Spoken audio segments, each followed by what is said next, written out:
Tādās, ka šoferīšiem šajos ziemas apstākļos ir jāuztraucas ne tikai par sniegu un ledu, un arī neredzamajiem gājējiem. Rīgā īsā laika posmā 2 spēkrates turētāji sabojāja savus auto taisnā pārredzamā ceļa posmā, un ja viņiem nav kasko apdrošināšanas, tad, lai piedzītu kompensāciju par zaudējumiem, teorētiski viņiem atliek vien sūdzēt tiesā ceļu apsaimniekotājus. Kas tad īsti apdraud autovadītājs, stāsta Miks Dūcis. Īsi pirms pusnakts ceļa policistiem zvanīja vīrietis, kurš skaidroja, ka braucot pa Ķīšezaru ielu ir uzbraucis kanalizācijas lūkai, kur atvērusies un bojājusi viņa automašīnu. Jau pāris minūtes vēlāk policija atskanēja vēl viens zvans. Lūkā iebrauc nākamā mašīna, kur pēc sadursmes vairs nespēja turpināt ceļu.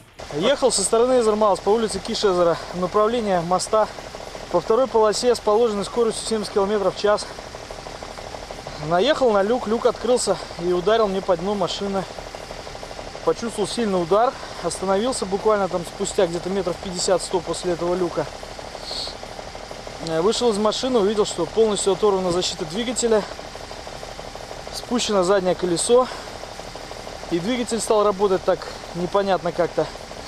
Сразу после меня, там буквально минуты 2 спустя, ехала вторая машина.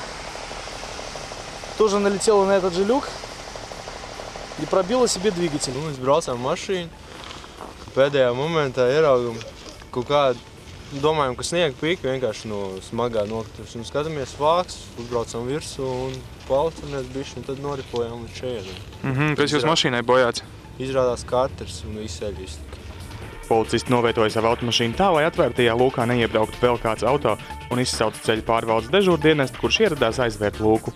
Kā izrādās, lūku pēdējās pāris dienās nācies remontēt jau atkārtot, turklāt, kā izskatās, bez rezultātiem. Kā riteni uzsakaupši.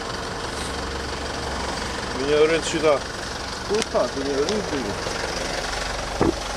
Un kaut kur pa malu tās moku uztrāpuši uz ceļa augšu. Un šitās te vietas, tur tas ir izdīgs. Tā ir. Kā pastāstīja remontstrādnieks, kurš ieradās notikuma vietā, šādi neveiksmīgi atvērušās lūkas vienā naktī ir vairākas, pat 5, 6. Vai autovadītājiem ir iespējams iegūt kompensāciju par nodarītajiem bojājumiem? Uz šo jautājumu uz vietas atbildēt nevarēja neviens.